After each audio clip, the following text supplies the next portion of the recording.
Sa isang hakbang na puno ng tapang at paninindigan, isang individual sa Agoo La Union ang kusa at buong loob na tumalikod sa grupong may kaugnayan sa CPP, NPA, NDF sa hangaring muling yakapin ang mapayapang pamumuhay at maging bahagi ng pagbabago sa lipunan. Police Master Sergeant Marvin J. Romero sa report. Isang 28 taong gulang na lalaki mula sa Barangay San Manuel Norte, Agoo La Union ang kusang loob na tumiwalag sa isang sektor na kaalyado umano ng CPP, NPA, NDF.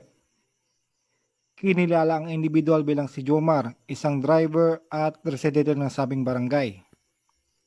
Ayon sa ulat ng 2nd La Union Mobile Force Company, katuwang ang iba't ibang unit ng kapulisan at barangay official, isinagawang operasyon na nagresulta sa formal na pagkalas ng nasabing individual mula sa grupong Temik ken Nama Dagitid Babasit ang Mangalap Tila Union.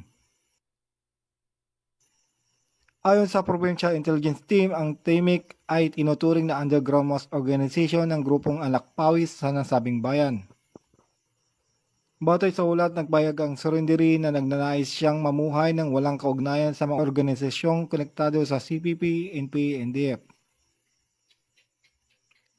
Sumailalim rin siya sa kukulang debriefing upang matiyak ang kanyang kaligtasan at tapang disposisyon.